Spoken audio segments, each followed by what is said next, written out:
Uma boa noite. Sábado é dia de Dot Live, o último da semana. E tenho certeza que será incrível como tem sido as noites que a gente tem feito a transmissão com os convidados. Essa semana foi incrível. E hoje não será diferente com o meu convidado, também missionário. E já está há um tempo em missões. A gente vai conversar um pouquinho sobre isso. Warehouse, seja bem-vindo. Deus abençoe. Daqui a pouquinho estaremos com o nosso convidado aqui. Deixa eu enviar o meu convite para os meus convidados, para os meus amigos. Faça o mesmo também aí nesses minutinhos que a gente está aguardando as pessoas se conectarem. E vamos ter um momento de bate-papo incrível com essa pessoa que é incrível também. Enquanto eu estou comandando aqui o convite para os meus amigos, faça você o mesmo. Faça você o mesmo aí. Vamos chamar todos para esse bate-papo. Ok? Esperar uns minutinhos aí até meu convidado se conectar. Começamos às 18 horas em ponto. Temos 1 hora de transmissão. E eu tenho certeza que será incrível. Compartilhe aqui do lado, aqui, ó. Compartilhe com seus amigos. Deixa eu escrever aqui.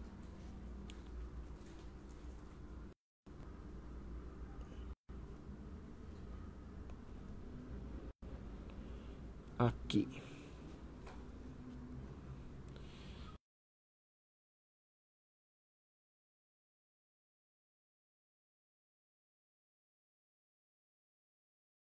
Obrigado, estiver aqui trazendo o ato profético, o memorial da ceia do Senhor.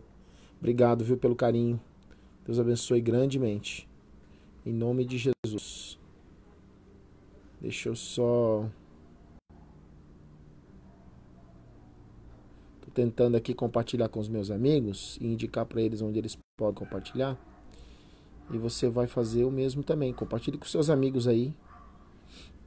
Vai ser importante a gente ter esse momento aqui de palavra, ok? Não estou conseguindo colocar emojis aqui. Deixa eu ver se... abriu aqui. Deixa eu ver se eu encontro o emoji que eu quero aqui. Compartilha aí, gente. Vamos entrando, sejam bem-vindos na graça de Jesus. Hoje o nosso bate-papo é o último da semana. Estamos pensando em outras direções aí. Como vamos fazer para a semana que vem. Para você ficar ligadinho como vai acontecer, peço que você se inscreva no meu canal e deixa eu fixar isso aqui. Se inscreva para você ser lembrado. Deixa eu ver o meu convidado aqui, ver se ele está tendo dificuldade com esses negócios ao vivo com outra pessoa. Conexão é uma coisa esquisita, né? A gente nunca sabe como é que vai funcionar, como é que vai responder. A gente tem que perguntar se está tudo bem. Deixa eu só achar ele aqui. Vamos ver se ele já vai entrar por aqui também. Missionário Fernando, acabou de falar aqui.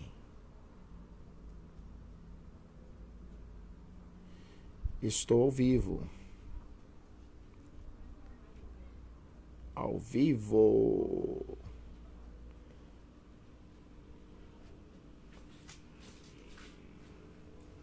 Vamos ver se ele entra aqui.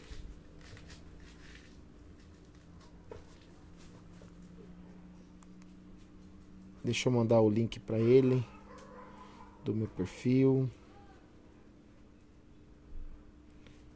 Vamos ver se ele...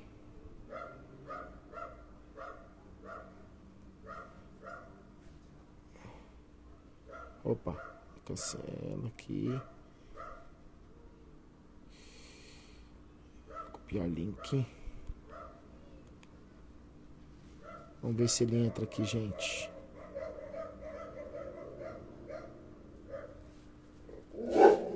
Nando, achei. Chiquinho, ó. Meu cachorro, gente, tudo ao vivo. Já chegou aqui meu convidado. Já deixa eu chamar ele aqui já. Maravilha. Já até mandou aqui. Show de bola. Vamos ver se ele aparece por aqui.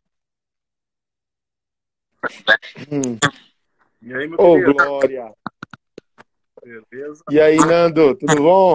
Graças a Deus, tudo jóia. Que bom, cara. Que bom ter você aqui. Que bom que você aceitou meu convite. É isso, até meu. Para a gente poder bater esse papo aí. E eu tenho certeza que a gente vai conseguir alcançar alguns corações que vai entrando aí. Eu já compartilhei com meus amigos. Esse horário é sempre um horário de transição do pessoal tá chegando em casa e tal. A gente demora um pouco a aquecer a fogueira aqui, mas quando aquece o negócio vai embora. Mas é importante a gente deixar registrado aqui a nossa amizade, nosso bate-papo. E eu não tive dúvida quando eu pensei nesse tema em chamar alguns amigos e queria dar a oportunidade para você repartir seu coração com a gente. Esse Legal, tipo de missões que você está aí. Você legal. está me ouvindo bem? Tô ouvindo bem. Você também tá ouvindo bem Tá, aí? tô ouvindo bem. Tô ouvindo um pouquinho baixo só você, mas dá para ouvir, É, acho que a galera vai ouvir. deixa eu ver aqui se eu consigo melhorar isso. Talvez. Melhorou. Vou colocar o microfone aqui. Bom, enquanto você vai se arrumando aí, eu quero, como eu tenho feito, explicado o que é o DOT, como é que a gente chegou até aqui. O DOT começou com uma palavra do apóstolo Francisco Nicolau, é um pastor amigo nosso daqui de Valinhos, São Paulo. E um dia assistindo a live dele, Fernando, ele estava falando sobre renúncia.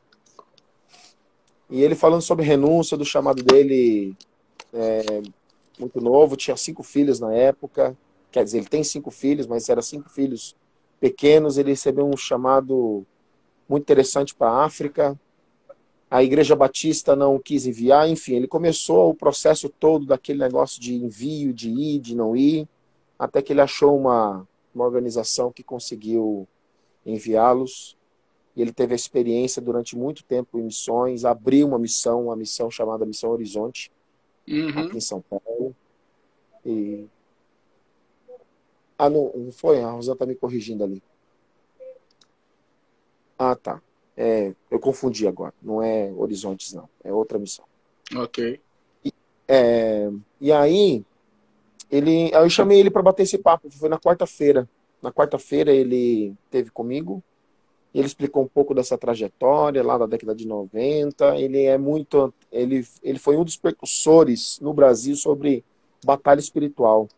Ok. Era um pastor batista e foi meio que conduzido para nesse campo de batalha espiritual, justamente porque ele está circulando em várias cidades e aprendeu a questão da oração, de como se movimentar, e aí fez algumas parcerias com Deus em Tioca, com outros pastores aí na nação, na área de batalha espiritual, e foi também precursor daquele mapeamento espiritual sobre cidades, conquista de cidades, que na época não tinha nada, não se falava sobre nada disso, ele teve que correr atrás de materiais internacionais e tal. Enfim, aí me deu um estalo no dia que eu estava assistindo a live dele sobre a questão daquele texto de Mateus 16, 24, onde Jesus fala que aquele que quer seguir após mim, negue-se a si mesmo, tome a sua cruz e siga-me.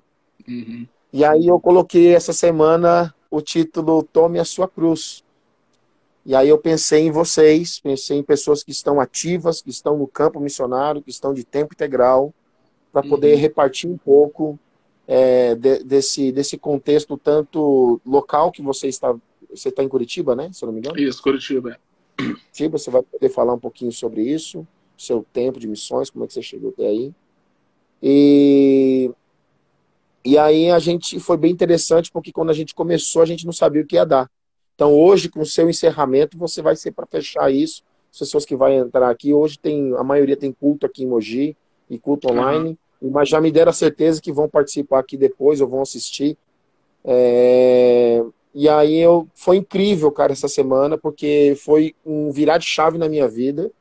Vários Uhum. pontos assim ressaltaram do meu chamado, tem ressaltado nesse ano todo. Para você Legal. que a gente se desconectou um pouco aí do tempo de Jocum, que eu conheci você em 2005, na base do Isso. Uberaba. Tô em Mogi já há 11 anos, né? Casado com a Rosana, que você conhece. Uhum. E sou pastor e tenho um ministério com pastores e líderes aqui em Mogi, chamado Encontro das Águias. Entendi. E a gente tem feito encontro com os pastores e dado palavras proféticas, e esse ano a gente tinha falado que era o ano do evangelismo.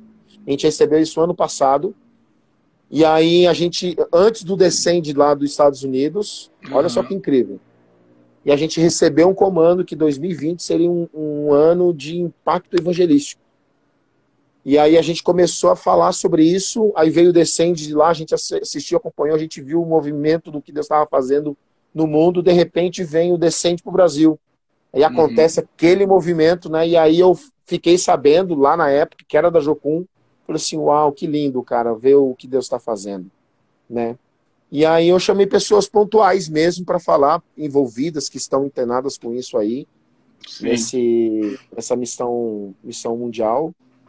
E aí eu queria poder dar essa oportunidade para você e deixar você livre para poder compartilhar seu coração, do que você tem discernido, do Legal. que você aprendeu esses anos todos aí, como missionário, como pastor das nações. Amém? E eu quero que você Amém. fique à vontade para se apresentar, falar quem você é, de onde você é. Fique à Amém. vontade aí. Amém. Amém. Legal. Tentando tirar um pouco da luz aqui de cima de mim aqui para ficar melhor para a Não, galera tá bonito, me tá ver aí. perfeito, Tá top tá aí? Então lindo, tá bom. tá brilhando em cima da sua Tá, cabeça aí. carequinha que tá aqui brilhando aqui. Mas é muito bom, né? Você estava falando aí agora, eu acho que a gente se chegou a encontrar, né, uma vez em Mogi, né? Sim, no Passou ali, Mercadão. né? Foi, foi. Você estava Uhum. recém chegando, alguma coisa assim, né? Já tinha alguns É, planos. acho que foi uns 2 anos atrás que você teve aqui, né? Acho que foi, foi. 2 anos. Eu já estou aqui desde comecinho de 2009. Então tem Já bastante fazem tempo. 11 anos que eu estou aqui. 11 anos, é 11 bastante anos. tempo. Legal. Que bom. Pois é um prazer, um privilégio. Eu gosto, né? Sempre quando sou convidado, e principalmente pelo tema, porque eu tenho, né, gastado um tempo, né, com relação a estudar e ler, né, a respeito dessa questão desse tomar a cruz, né, para aqueles que sabem do trabalho que a gente desenvolve no Jocum, né. Isso é parte do que eu Uhum. tenho para o ensino acadêmico, né, não tem jeito. Toda ETED que eu ministro, que eu falo, eu tenho que tocar um pouco nesse ponto, né. Uhum. Mas mais do que ser talvez um material, é um estilo de vida, né? Então, tenho trazido isso para mim como estilo de vida, tenho trazido isso para mim como princípio. Enfim, acredito que em todo momento é tempo da gente poder pensar, refletir a respeito dessa realidade de tomar a cruz, né? E de seguir, né? Uhum. Então, para mim tem feito esse diferencial, né? Só para a galera que de repente não me conhece um pouco, né? O pessoal, tô vendo que tem uma galerinha que eu já conheço aí que está aí assistindo. Uhum. O pessoal que não me conhece, né? Eu já estou aqui em Curitiba, já vai fazer 18 anos, né? 18? 18 anos já. E graça, né? E com a graça de Deus a gente tem poder servir, né? Dentro do ministério que Deus tem proposto para o nosso coração. Né? Estive um tempo fora, né? Fiquei um tempo fora, fomos lá para os Estados Unidos, ficamos um tempo lá e retornamos, né? Já faz mais ou menos uns 3 anos a gente retornou. E nesse meu retorno, né, eu tenho desenvolvido um trabalho mais na área de administração aqui na Jocum, né? Tenho Ok. cuidado mais dessa parte administrativa, embora, lógico, meu coração sempre foi um coração muito pastoral, muito de conselheiro, muito voltado para essa área mesmo de cuidado do missionário, né? Então, eu tenho tentado, por muitas das vezes aqui dentro da própria missão, ter uma forma administrativa mais orgânica, né? Mais voltada para o indivíduo, né? Mas desses 18 anos, 13 anos, você sabe disso, fiquei na ETED, cuidando de pessoas, pastoreando pessoas, enviando pessoas, treinando pessoas, né? Então, nesses anos aqui, Deus deu a graça de eu também casar, né? Graças a Deus, né? Oh, glória! Oh, glória! Né? Homens igual a gente, é ruim ficar sozinho, né? Então, Deus deu essa oportunidade para nós aí, a Oh, gente agarrou, né? Jesus! Pela Sim, tem que graça agarrar, dele, né? né? Tem que agarrar. Então, pela graça dele, aí eu tô aí com a minha esposa, Jéssica, né? Lá do Amapá, né? E a gente já Amapá. tá com 2 filhos, né? Um casalzinho, o Samuel e a Sara, né? Você é mineiro, né, Fernando? Sou mineiro, sou mineiro, sou mineiro. Lá de BH, minha esposa do Amapá, o Samuel aqui de Curitiba, e a Sara foi um presente de Deus, né? A Sara nasceu nos Estados Unidos. A gente O fala que é a verdadeiro campo nossa. de missões, sua casa. É De a nossa encontro de gringa da casa. territórios. É verdade. Enfim, é parte disso que a gente tem desenvolvido, né? Temos muitos sonhos, né? A gente tem trabalhado muito na área de casais, né? Eu e minha esposa, rodando Legal. curso Aliança, rodando, enfim, treinamento nessa área né, da família mesmo, né? Do seio, né? Da família. Temos tentado de alguma maneira com as ferramentas que Deus tem dado para a gente passar isso para frente, treinado pessoas, né? E sim, de uma por hora ou outra a gente também acaba caindo um pouco também nessa questão de ministrar para líderes, né? Eu acho que tudo é um pouco da estação que a gente está vivendo, né? Então, Sim. Deus tem nos dado uma certa unção especial quando a gente fala sobre família, sobre casal, sobre filhos, né? Então a gente tem entendido essa parte de Deus, a gente tem tentado nos aprofundar, né? Temos os nossos erros e acertos como família, isso é normal, né, para cada um, e é através disso que a gente tenta aprender e aplicar os princípios, né? E nisso aí a gente poder estar assim repassando o que Deus tem falado com a gente, né? Mas enfim, sobre o tema, né, que você passou para mim, né? Eu não sei quantos aí vão poder fazê-lo, mas se puder fazê-lo, né? Eu quero compartilhar ali um texto que está em Marcos 8, 34. Então, quem quiser, de repente, aí... Deixa eu só colocar aqui. Marcos 8, 34. Texto conhecido por todos. Mas vamos deixar aqui. Marcos 8, 34. Tá? O texto ali, ele fala o seguinte, né? E chamando a si a multidão, com seus discípulos, disse-lhes: se alguém quiser vir após mim, negue-se a si mesmo e tome a sua cruz e siga-me, né? Querido, eu tenho assim ficado maravilhado, né? Quando eu olho para textos que, de certa forma, são textos que a gente já leu e releu muitas vezes, né? Mas como que a graça de Deus, a multiforme graça de Deus, ela vem, ela acaba assim, né, nos trazendo detalhes, às vezes, ou a própria revelação mesmo da palavra, com o passar do tempo, né, ou com a experiência de vida, né? E quando eu fui ler esse texto em questão, na realidade eu estava preparando um estudo, porque eu ia dar esse estudo para a ETED, né, ia dar para todos os obreiros, né, da ETED, na verdade, era uma parte de liderança da escola, e eu fui estudar, né? E quando eu estava lendo esse texto, algo que sobressaiu na minha mente, assim, quando eu estava lendo, é que Jesus ele faz uma proposta numa época em que não se falava sobre essa questão de morrer, né? Jesus vem com uma proposta muito esquisita, uma coisa muito estranha, né?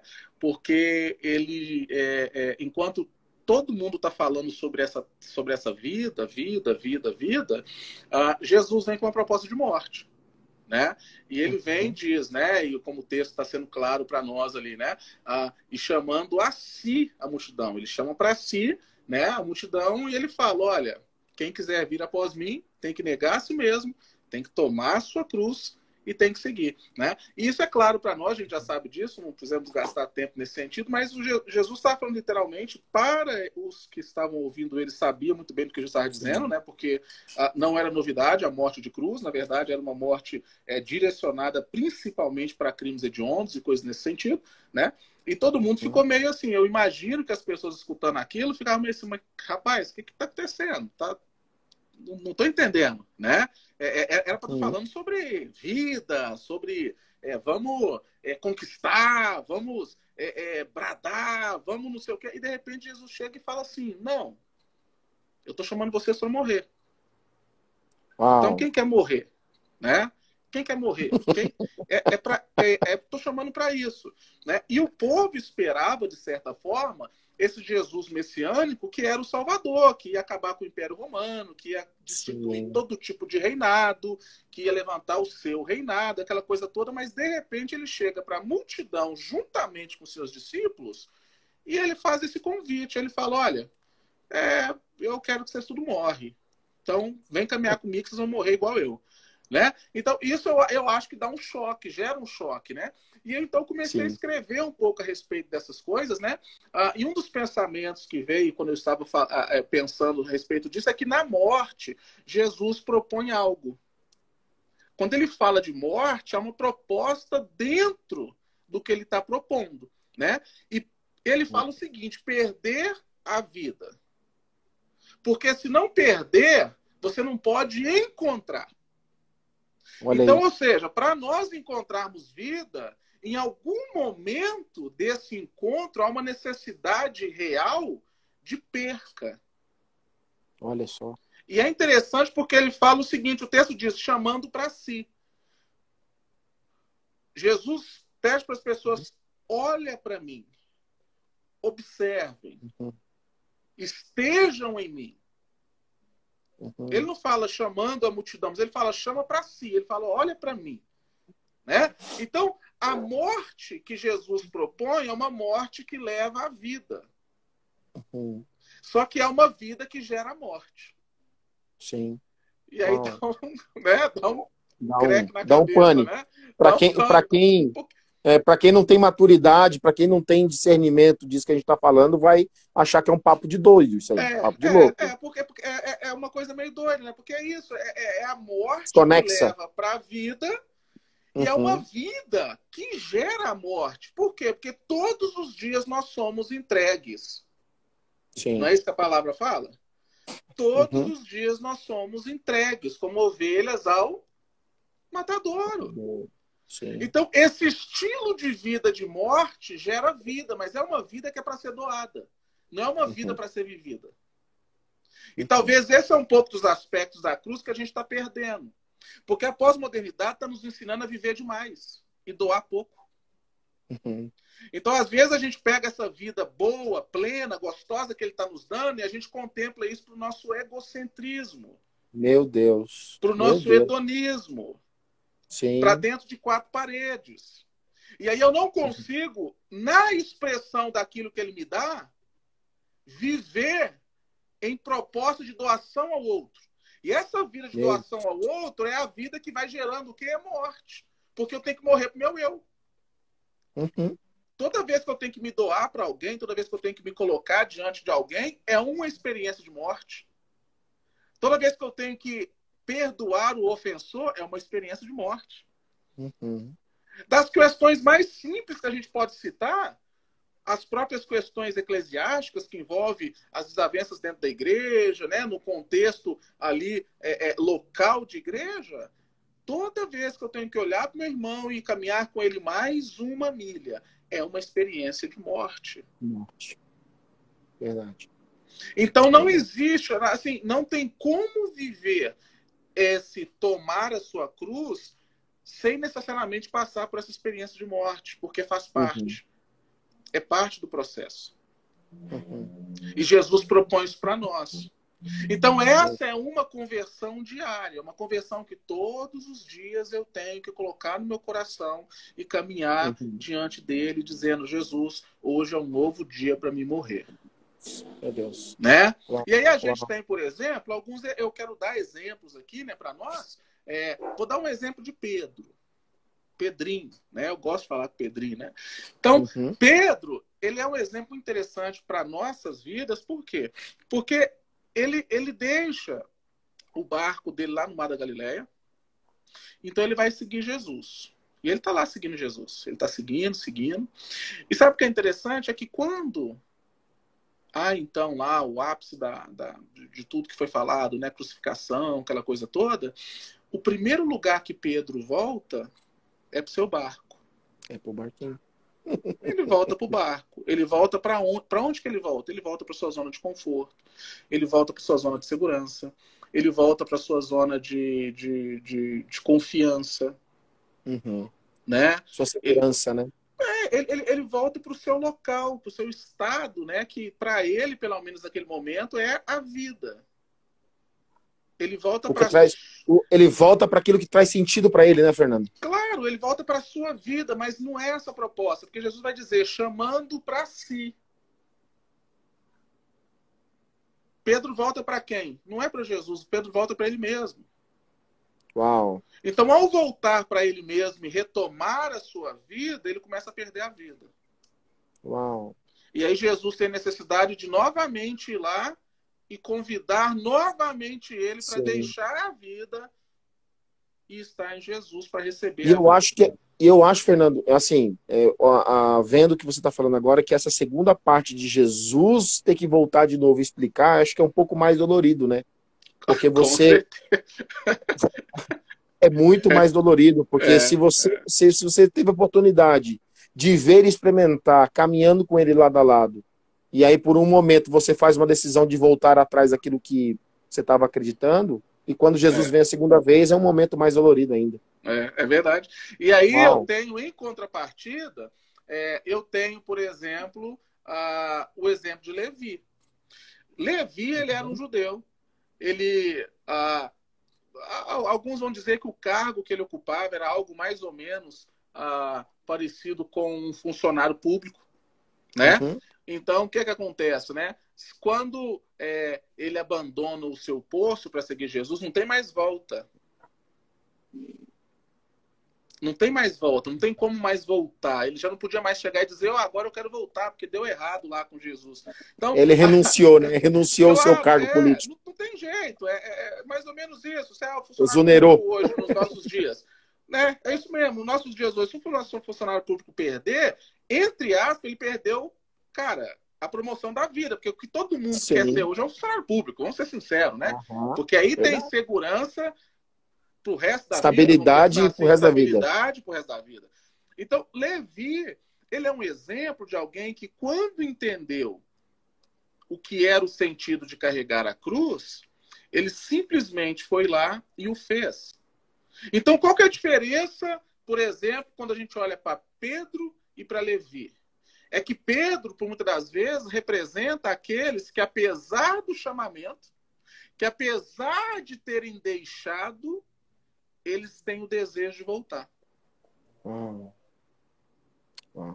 Pedro, esse Pedro está nos nossos dias de hoje, está em nós hoje, inclusive. Temos a convicção do chamado, temos a convicção daquilo que Deus tem falado, temos a convicção, sabe, daquelas direções. Caminhamos com Deus, inclusive, né? Porque nós estamos falando aqui a respeito de dois discípulos que estavam muito próximos. Não estamos falando de pessoas distantes, pessoas que caminharam junto com Jesus, ouviram palavras da própria boca do mestre, mas Pedro é essa pessoa que, quando tudo começou a ruir, eu lembro que eu tenho um barquinho. Eu acho que dá para voltar lá. E aí ele é esse que tem essa esperança de que ainda há uma volta. Agora Levi não. Levi é Jesus. Se o negócio der ruim, rapaz, vai dar ruim para nós tudo. Porque eu dei tudo.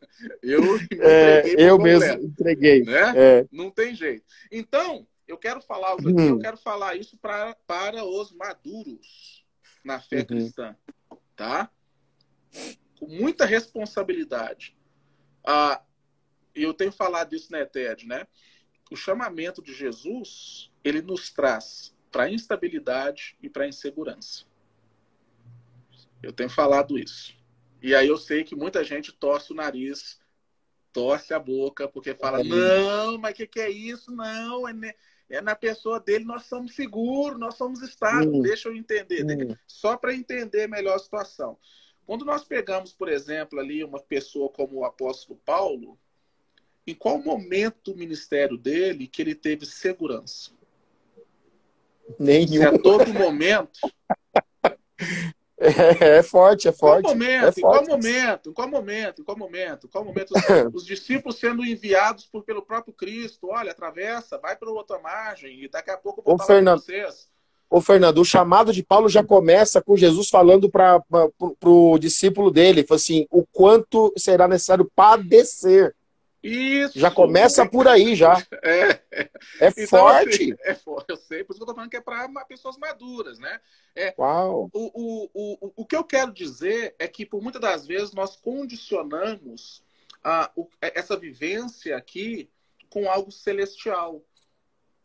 E, gente, não chegamos ainda lá. Nós não estamos lá ainda. Nós vamos viver a boda do Cordeiro, vamos estar junto com o Senhor Jesus, vamos viver com o Mestre eternamente, ele vai vencer, mas nós não chegamos lá. Um pouco da minha preocupação com relação a tomar a cruz é que, de certa forma, essa teologia egocêntrica e essa teologia do hedonismo, ela tem tomado conta de nós, ela tem tentado redescrever a cruz. Mostrando a cruz como um ambiente agradável, de descanso, de consolo. Sim. A questão é que nós não estamos dispostos a passar pelo processo que gera o consolo. E o processo que gera o consolo é a morte. O processo que gera a paz é a morte. O processo que gera a estabilidade é a instabilidade. Sim. Né? Meu Deus. É isso. O processo que gera segurança é justamente a insegurança. Porque é só quando nós nos sentimos inseguros é que nós estamos a ponto de clamar por ele, dizendo, Deus, nos ajude. E aí nós descobrimos que a nossa vida e em nós, essa vida não é tão plena quanto a vida que é gerada nele. O próprio Jesus, se você for pensar, quando é que o ministério dele teve estabilidade? Quando? Me fala para mim, quando que Jesus pode dizer, não, meu ministério esteve estável? Quando? Se aos 30 anos, quando começou, os 3 anos de ministério dele foi puramente perseguição. Batalha, luta, dor. Então, por isso que eu tô falando. Ô, Fernando, uma das coisas que você está falando e está sendo muito sério para as pessoas pensarem um pouco sobre essa questão da estabilidade, né? Jesus tinha do lado dele, a maioria das pessoas que estavam do lado dele eram pessoas instáveis. Isso mesmo. Eram pessoas totalmente instáveis, totalmente que estavam... E Jesus chamou esses camaradas para estar junto com ele. Né? Justamente esses para estar junto com ele, né? Então, ser um discípulo de Jesus, e eu quero assim, né, tentar para as pessoas que estão nos ouvindo aí, assistindo, compreender, ser um discípulo de Jesus não é ter segurança e estabilidade. Não é ter segurança e estabilidade. Porque nós, aqui, vivendo no tomar a cruz... Pastor, deixa eu falar um negócio para você. Conversa com um norte-coreano e pergunta para ele se ele tem estabilidade e segurança.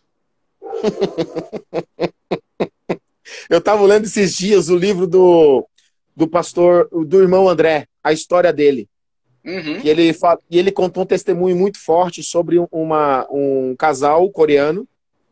E você deve conhecer essa história. E eu vou contar brevemente aqui, só para poder fazer um contexto para todos, em cima do que você está falando. Que eles passavam fome, isso foi um fato verídico. Eles passavam muita fome. Ele tinha que sair de manhã e catar alguma coisa, achar alguma coisa para tentar levar para casa, para poder comerem, né? E aí, numa dessas saídas, e ela, foi assim, um detalhe, ela estava grávida, né, de alguns meses, e uma dessas saídas do marido, o marido, ao retornar para casa, ele recusou a ordem de parada dos guardas. Ele não parou, ele estava com uma bolsa, um saco preto. O irmão André fala que ele estava com um saco preto na mão, como se fosse um lixo, e ele começou a correr, né? E os guardas atiraram e mataram o marido, assim, chegando em casa, a mulher viu tudo. E aí, o que tinha dentro da sacola? Ele tinha achado essa sacola no lixão, tinha achado com comida para levar para casa para poder comer, porque eles lá eles não davam oportunidades, ainda mais se descobrisse que eram cristãos, eles não davam nada para essas pessoas. Essas pessoas eram totalmente assim, era como se colocasse uma faixa na casa e dizer, aqui, ali mora um cristão, e passam a persegui-los, né? E passam a persegui-los com qualquer coisa. E aí, não bastando isso, a mulher tenta fugir para a China. Ela tenta fugir para a China, e ela a única alternativa que ela tem é de ultrapassar, né, uma linha de fronteira lá, que era sem cercado, e onde ela podia ser alvejada por soldados coreanos. E ela falou assim, a única coisa que eu tenho que fazer é passar por aqui e tentar, né, fugir, tentar sair daqui desse contexto, né. Sim. Enfim, ela conseguiu. Mas a única dúvida que ela tinha era o seguinte, que quando ela atravessou, ela começou a dar um sinal de dar à luz. O filho nasceu nas mãos dela, atravessando a fronteira para ir para a China.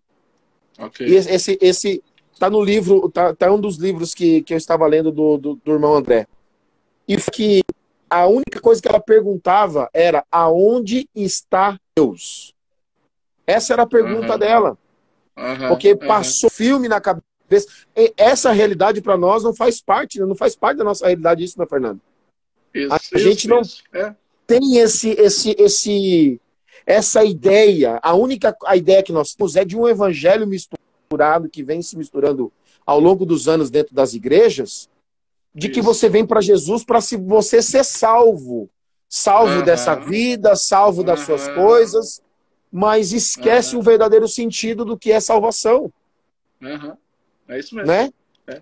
Então, vou voltar a repetir, né? Ser um discípulo de Jesus não é ter segurança e estabilidade, porque senão a gente define que Jesus ele é um estado e não uma pessoa. Olha aí. Senão a gente começa a definir isso. Ele é um estado de espírito, ele é um estado emocional, ele é um estado de experiência, ele é um estado. Ele vira quase que um talismã, uma energia positiva, um alto astral. Aí o negócio fica o evangelho complicado. secretista. O evangelho secretista.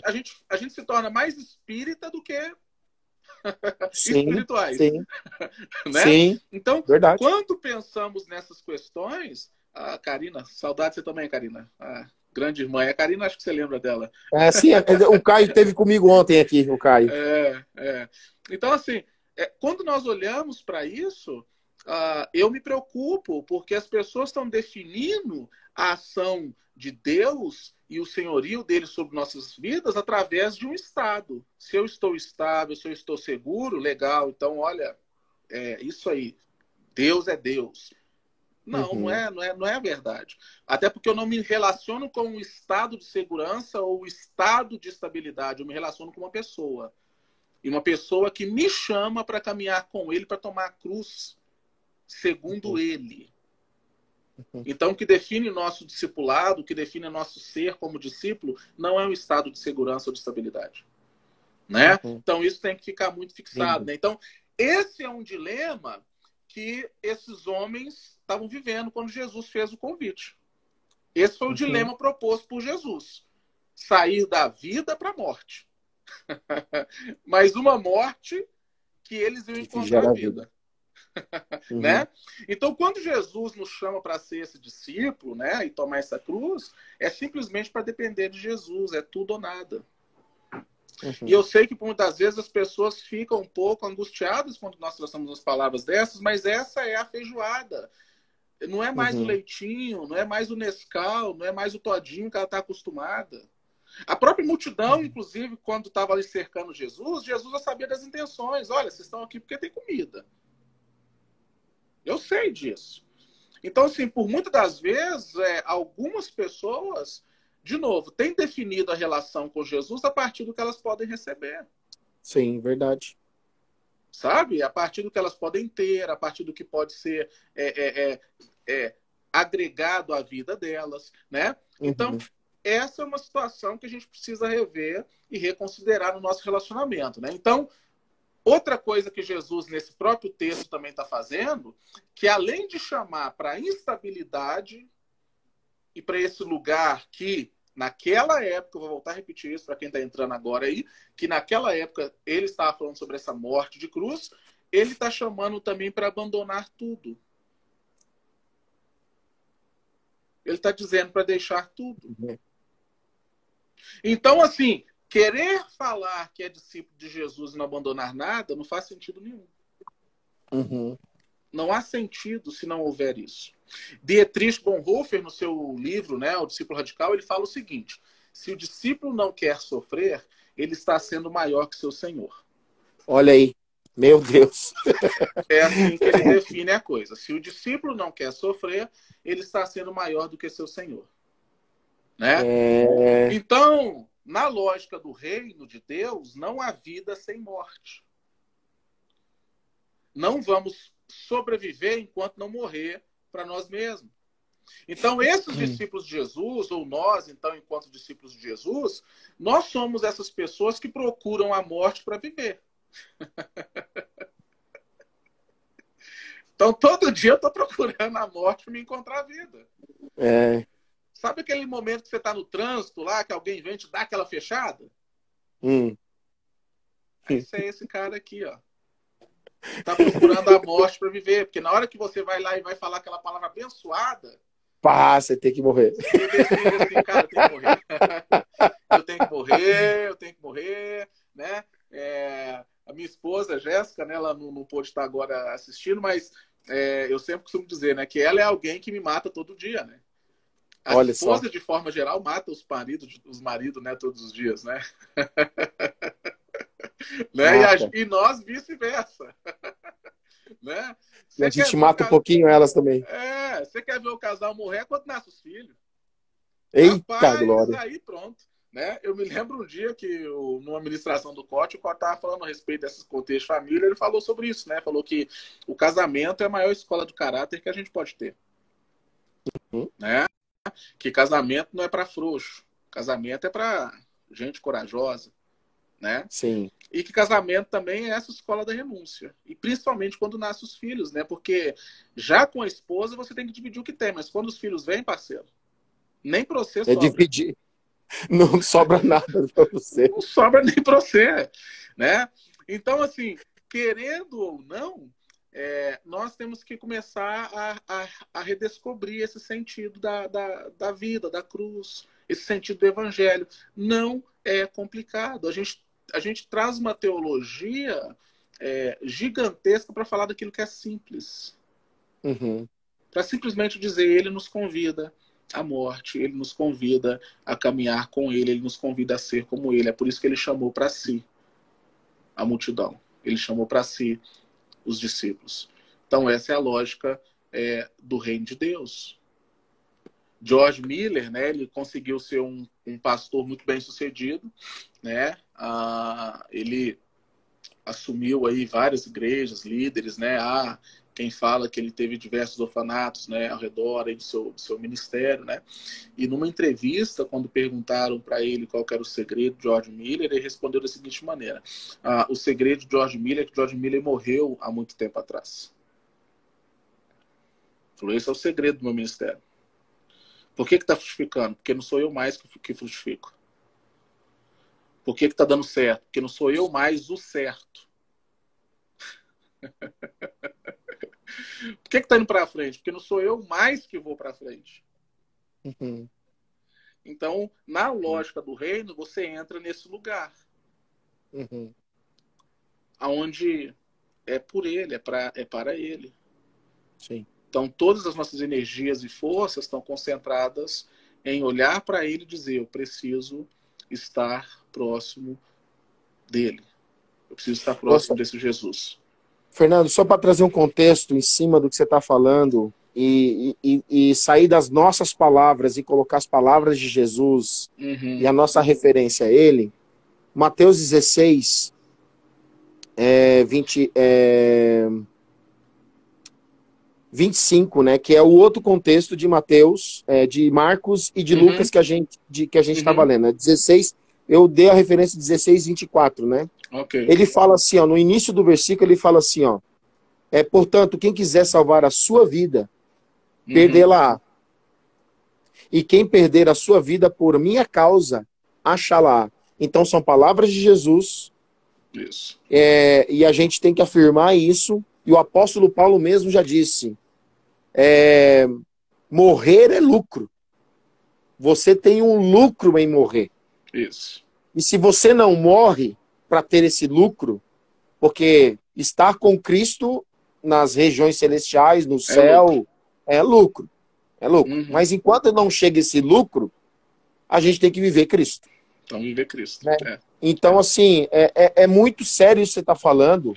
E tem pastores nos ouvindo aqui, porque durante muito tempo da nossa vida, né, Fernando, que a gente que teve e tem esse contato com missões como a gente teve e viveu, a gente consegue ter uma visão diferenciada no que diz respeito a igrejas, porque as igrejas caminham em cima das suas doutrinas, caminham em cima das suas revelações, visões, mas ela esquece que ela trabalha com pessoas. E essas pessoas, elas não são para ficar, elas são para serem enviadas. E são para ser formadas discípulos. Sim. E o que nós estamos vivendo hoje, essa volta para casa, para que a gente volte e enxergue essas coisas, a gente começou a ver que muitas estruturas foram abaladas porque o Senhor nivelou todo mundo por cima. Isso. Tirou o púlpito de todo mundo, tirou a igreja de todo mundo, aí tá todo mundo, tirou agenda, tirou oferta, tirou dízimo, tirou de todo mundo. Que isso para nós que aprendemos a viver pela fé e ter que depender de caminhar para o banco para ver se tem milagre no banco, se alguém lembrou de depositar uma oferta, que tem missionários que precisam financeiramente, e a gente já passou por isso, hoje está todo mundo na mesma. E as pessoas não sabem como viver numa situação dessa, Fernando. Sim. Por causa do fundamento. Deixaram, voltaram para suas coisas pessoais. Isso que você está falando é muito sério. Sim. Né? Sim. E aí as pessoas deixam de ter o verdadeiro. E agora, por isso que eu falo que o caminho de volta é mais doloroso, que quando Jesus vem e começa a revelar as motivações do seu coração. Sim. É muito sério isso. É verdade, é verdade. Tem um livro que eu gostei de ler, um livro muito antigo, de 1966, tá? Ele é traduzido em português, ele é O Homem e a Habitação de Deus, né? Um livro que Tozer escreveu. E ele fala o seguinte, né? Que sem que a gente percebesse, de forma bem sutil, começou-se a desenvolver no meio eclesiástico, eu estou falando de um livro de 1966, tá? Só para ficar bem registrado. Ele vai dizer que começou a surgir no nosso meio uma nova cruz, tá? Uma cruz que aí ele vai definir como nessa cruz dos tempos modernos, né? Ela vai começar a tomar conta dos círculos evangélicos, tá? E ela é muito parecida com a velha cruz. Ela é bem parecida, tá? Então, a aparência dela é bem semelhante. Só que ela é superficial. Por quê? Porque ela só tem aparência. Ela não tem semelhança. Ela é algo que é aparente, mas não que se assemelha. E é importante a gente falar um pouco sobre isso. Eu gosto muito do pastor Paulo Júnior, que é um grande homem de Deus que eu particularmente tenho um carinho muito grande. O que nós temos que entender é que muitas das vezes essa vida de aparência, ou seja, essa vida de imagem, não produz semelhança. Eu sempre falo aqui na base, aqui o pessoal ri, mas o exemplo mais simples que eu posso dar a respeito disso é você comprar uma Coca-Cola e quando você for beber, você descobre que ela é uma Fanta. Então, imagina, brother. Ela tem aparência, ela tem rótulo, ela tem forma, mas quando você vai, o conteúdo é outro. O conteúdo é outro. E isso acontece nas nossas vidas. Quantas famílias estão na igreja que ela tem a aparência, ela tem a imagem, ela tem todas as fisionomias de uma família perfeita. Mas quando você começa a caminhar mais próximo, porque você começa a ir além da aparência, além da imagem, buscando uma semelhança, não tem.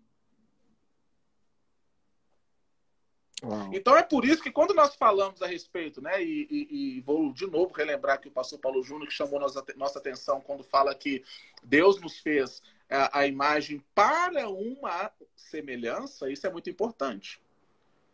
Porque, de alguma maneira, nessa época moderna, a gente está sendo atraído demais para a imagem e está esquecendo da semelhança. Uhum. Então eu quero ser parecido com o pastor Haroldo, mas eu não quero ser semelhante a ele. Entendeu? Eu quero ter a casa que ele tem, quero ter o casamento que ele tem, quero ter os filhos que ele tem, quero ter as roupas que ele tem, quero ter o carro que ele tem, quero ter o ministério que ele tem, quero cantar como ele canta, mas eu não quero ser semelhante. Porque a semelhança fala do conteúdo. A semelhança fala daquele quarto secreto. A semelhança fala daquele lugar que ninguém está te vendo e que você está ali diante de Deus. A semelhança fala sobre essas coisas, essa condição que transforma o indivíduo de dentro para fora.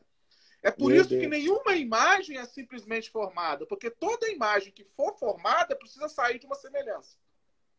Uhum. Não tem jeito. É por isso que nós somos imagem conforme uma semelhança. Uhum.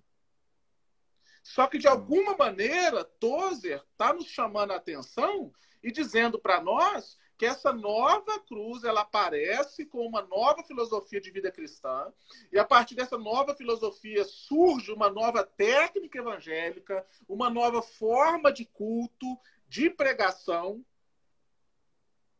Uhum. Sabe? Aí surge esse movimento de tentar levantar o ego do indivíduo, dizendo para o indivíduo que parece que Deus que deve para ele.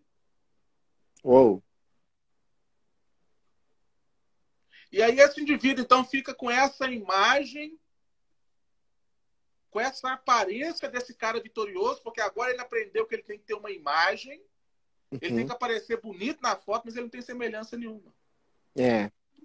E aí o que acontece com esses indivíduos? Aí vamos de novo lá para a Bíblia. Mas, Senhor, no seu nome nós expulsamos demônios, fizemos tudo. Beleza, você só tinha uma imagem, não tinha a semelhança. Eu não conheço vocês. Uhum. É simples assim. Uau. Gente, tinha alguém mais parecido com o evangelho que os fariseus? Não tinha. Guardava as leis. Fazia tudo certinho. Dava oferta no templo. Participava de todas as reuniões. Mas Jesus chama eles de raça de víboras. Uhum.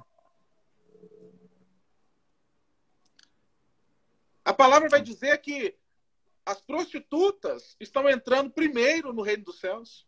Uau. Tem alguma coisa aí que a gente precisa começar a pensar, raciocinar, refletir. Isso é muito sério. De novo, eu acredito que eu esteja falando isso para pessoas maduras. Eu acredito que eu estou falando isso para pessoas maduras. Nós precisamos entender essas coisas. É difícil, é duro ouvir? É duro para mim ouvir. Porque pode soar hipócrita da minha parte um discurso que eu não vivo. E é por isso que eu gostei demais do tema, porque tem sido algo que eu tenho permitido ser consumido por isso. Para sair dessa vida de aparência, para sair dessa vida da palavra e começar a viver uma vida de semelhança. De me assemelhar a ele. E de que através dessa semelhança possa ser produzida uma imagem verdadeira, conforme. Uau. Lindo. Então, lindo. A velha cruz, ela não está, e presta atenção nisso quem está nos assistindo, a velha cruz ela não está engajada com o mundo. Ela não tem nada a ver com o mundo. A velha cruz, em nenhum momento, ela se aparece para o mundo se permitindo dar ao mundo algo. Porque a proposta da velha cruz... Fernando, travou um pouquinho, só volta um pouquinho nesse raciocínio que você teve, porque travou um pouquinho. Tá. Qual parte ali que travou aí? Não, agora, essas últimas palavras que você utilizou sobre a questão que a cruz, ela não se assemelha ao mundo. Ela não tem Ok, nada a ver com o mundo. não está engajada com o mundo, não tem nada a ver com o mundo. Não está Tá? engajado. Ok. Para a velha carne adâmica, a nossa carne adâmica, essa cruz significa o fim de uma jornada. E pronto, acabou. Sim. Todos nós que estávamos vivendo uma vida nas trevas, que fomos alcançados por essa cruz, foi o fim para nós. Nós encontramos o fim de uma jornada. Qual jornada? Da vida de pecado. Qual jornada? Da vida da carne, da vida para o mundo. Foi um fim. Ali acabou. Acabou. A velha cruz não está engajada com o mundo. Ela não negocia com o mundo. Então foi o fim de uma jornada para nós. A velha cruz, Tozer vai dizer que ela carrega consigo a sentença imposta pela lei do sinal, do Sinai. Ou seja, morte. Só que a nova cruz, e aí ele vai fazer um contraste, ele usa essa expressão velha cruz e nova cruz para falar sobre esse novo tipo de cruz que surge no meio da igreja, de discurso. Ele vai dizer que a nova cruz ela não se opõe à raça humana. Ao contrário, ela é uma amiga. Olha o que ele vai dizer. Se bem compreendida, ela se tornou-se uma fonte de bem-estar, de beleza, de inocentes prazeres mundanos. É aquilo que eu te falei. As pessoas estão vindo hoje para a cruz, estão achando que está no spa, que estão entrando numa sauna com... Entendeu? Estão ali. Nossa, isso aqui é gostoso demais. Rapaz, não sei que cruz é essa, não. Né? Então, essa nova cruz, Tozer vai dizer que ela não interfere na vida do ser humano. Porque essa nova cruz está dizendo que ele pode viver da maneira que for. As motivações da vida dele continuam a mesma. O homem não muda. Volto a repetir. O homem não tem uma vida que doa. Como ele aprendeu a viver para si, então ele acha que tudo é para si. Meu Deus. Meu Deus. Então ele não doa. A vida dele agora não é doadora. A vida dele agora não alcança o outro. A vida dele agora não abençoa o outro. E quando abençoa, é para o seu próprio bel prazer.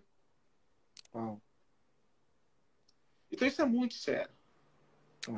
Fernando, nós temos 3 minutinhos e você sabe que o Instagram ele nos corta em 1 hora certinho, né? Sim. Resumindo tudo isso que você está falando, o que você pode dar de bênção para nós, para que a gente venha se orientar e venha seguir ao caminho da cruz?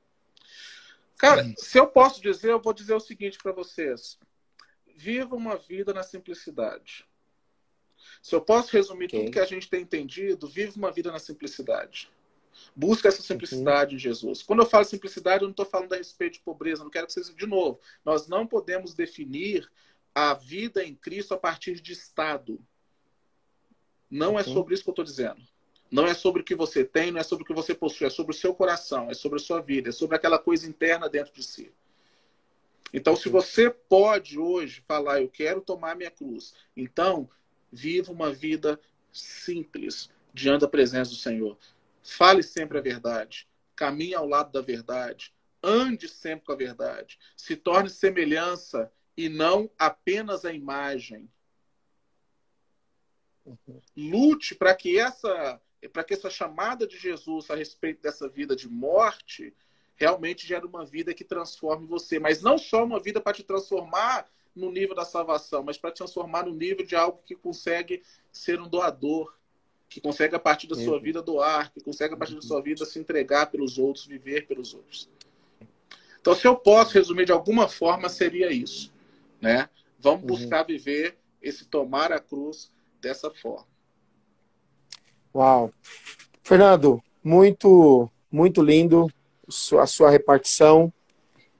Espero que um dia a gente possa estar de novo aqui repartindo o nosso coração junto. Amém. Conto com isso. Poder... O Sebastião, para você ter ideia, o Sebastião gostou tanto de estar com a gente, que hoje o Sebastião está participando do nosso grupo de reunião online E ministrando a gente, começou ministrando o coração paterno de Deus, cara. Eu pedi para ele ministrar o coração paterno de Deus. Que Fez legal. 2 dias assim incríveis, que foi tremendo. Legal. Eu tenho Legal. 27 segundos. Eu quero te agradecer, Fernando, pelo seu coração generoso de estar comigo aqui nessa noite. Obrigado. Eu que agradeço. Deus abençoe a sua família, meu querido. Amém. Você também. Você que acompanhou, pode deixar. Você que acompanhou, você pode assistir de novo durante 24 horas essa live do meu store. Você que não segue o Fernando, vai aqui em cima, ó.